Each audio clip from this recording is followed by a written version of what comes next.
Jesus is communicating a sorrow, a sadness. It's like many of the Old Testament prophets who used a similar rhetorical advice of woes to the people of God. Jesus is communicating his sadness to his people's disregard of the holistic, full nature of God's kingdom. And instead of providing a superficial and cosmetic version of faith, and Jesus is saying, whoa. It's a guttural noise of heartache and anguish. Verse 23, Jesus says, "Woe to you, teachers of the law and Pharisees, you hypocrites! You give a tenth of your spices, mint, dill, cumin." I think they're making pickles.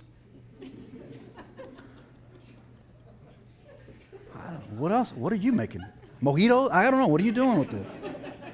You give a tenth of your spices, but you've neglected the more important matters of the law: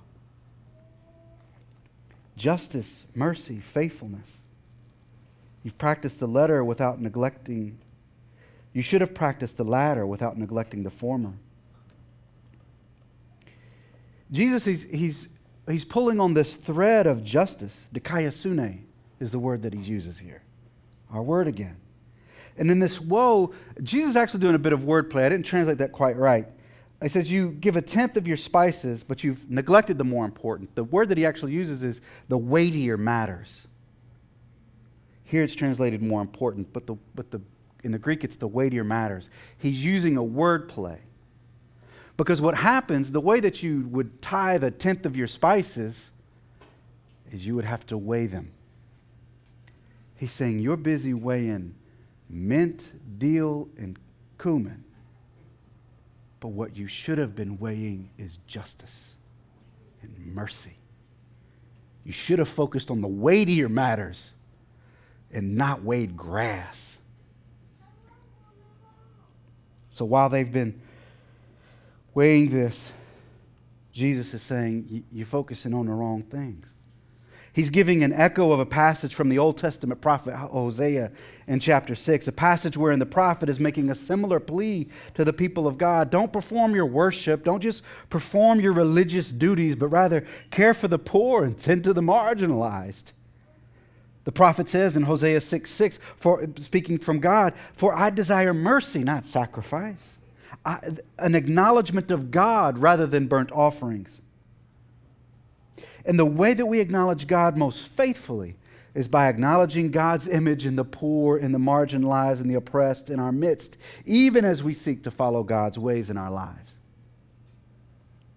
Theologian William Barclay notes in his timeless commentary, part of Jesus' condemnation of the Pharisees is that they have not only failed to enter fully into God's kingdom, but they are also closing the door on those who ache for God's kingdom. The Pharisees believed that to do God's will was to observe their thousands of petty rules and regulations rather than the basic idea of the kingdom, which is love.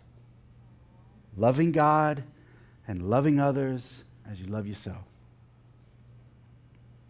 Jesus says at the end of verse 23, you should have practiced the latter without neglecting the former.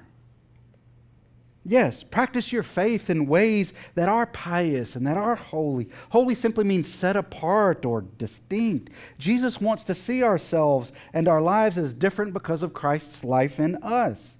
We should be generous. We should live differently. We should be a people of prayer and worship and fasting. Jesus is affirming those practices as spiritual disciplines. To use our English understandings, Jesus is commending us to practice righteousness and justice.